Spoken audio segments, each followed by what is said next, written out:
And on this Rosh Hashanah, I, your rabbi, do have a confession to make. I confess that we may not have done the best we could when it comes to teaching you about God. It was not on purpose that we fell short. It just happened. For instance, when you were in school here, we wanted to teach you stories from our Bible. That makes sense, right?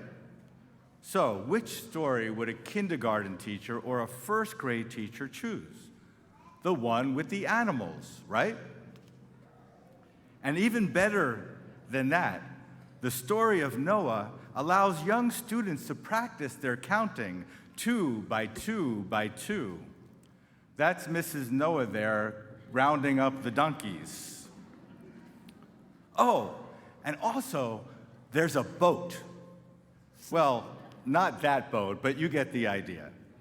It makes for great dioramas. It's amazing what you can do with Legos.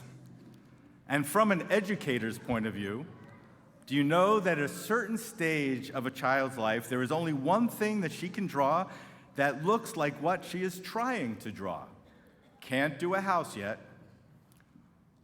or a person, but she can color a rainbow. Such a perfect story for arts and crafts. But if we were to judge the story based on what God does in the story, well, what does God do? God causes a flood which washes away most of those furry little animals and the people too. Why? Because they were naughty.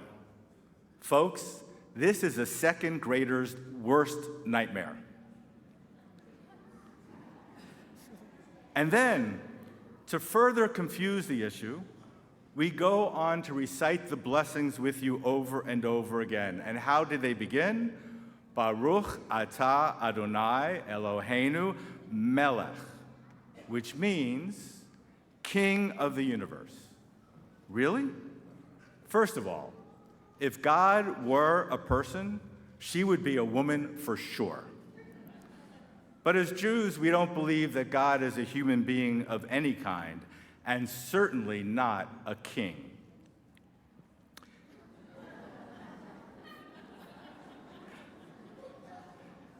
Indeed, do you know that the image of God as king appears nowhere in the entire Torah? So where should we start teaching you about God? Well, why not start at the beginning? With our Torah portion, this Rosh Hashanah day, which offers a much more believable image for God right there in the first sentence that was chanted so beautifully. It reads, Bereshit bara Elohim, in the beginning God created the heavens and the earth, v'ruach Elohim mirachefet al panei hamayim, and the wind of God hovered over the face of the earth. Now, I don't want you to think that God is the physical wind rustling the leaves outside our windows. But as metaphors go, it is a pretty good one. First of all, like God, you cannot touch the wind, but it is very powerful. And as with God, you cannot see the wind, but you can feel its effects. But even more than that, according to our tradition, each of us has a breath of God's sacred wind within us. It is called a neshama, a soul, which actually comes from the Hebrew word to breathe.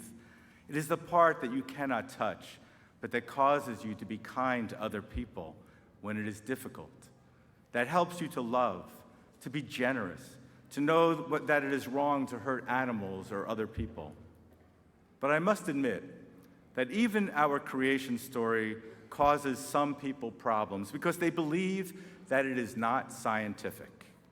Amazingly, however, the order of creation in our Torah is exactly the one you will find in your science books. Think about it. The Torah's description of creation, first there was light and darkness, and then the planets formed, and then the water separated from the land. Exactly as you would have it in your science classes.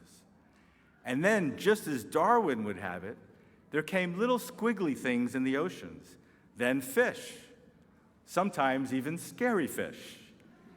and amphibians and insects. That was the praying mantis who came to pray with us last Rosh Hashanah. Then birds, and of course, mammals.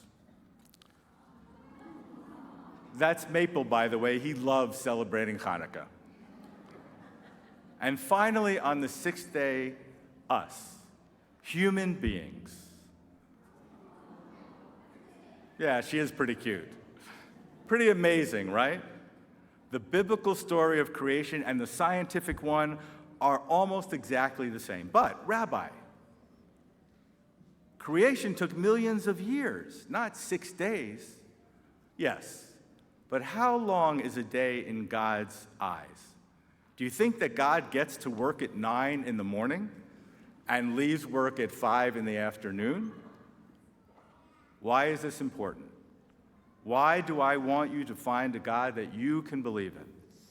Because according to scientific studies, faith is good for you. It makes you happier and better able to recover from difficult situations. It protects you. But not if you expect God to answer your prayers by giving you an A on the test that you did not study for.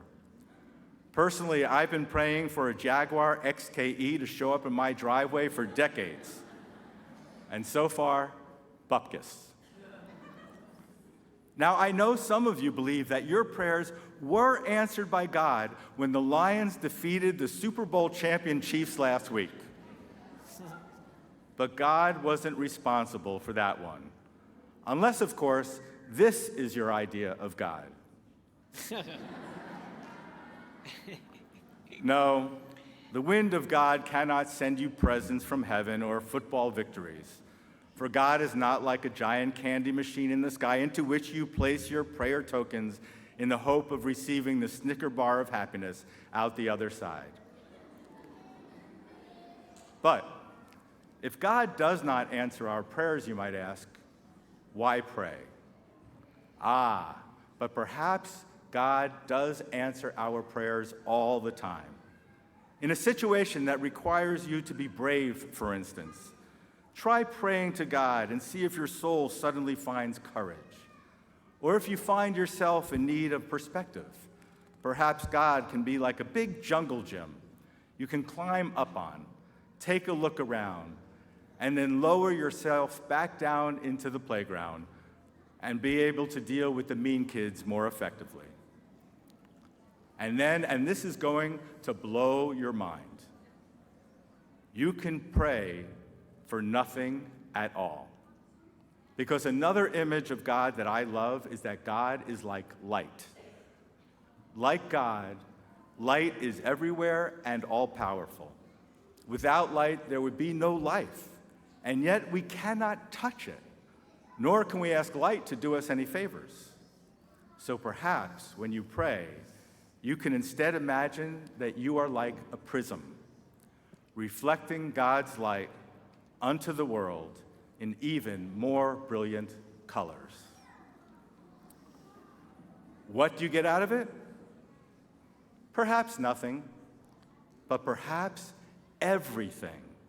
Perhaps you are making the world around you a more beautiful place through the shining light of your soul. You know, I feel better now. I just had to get this confession off of my chest.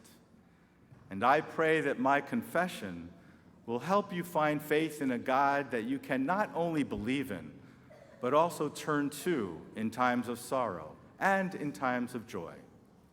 And that is why faith in God is so very beautiful and believable and important, and in the opinion of this old rabbi, so very, very true. Shana Tova, may you be inscribed for blessing in the book of life.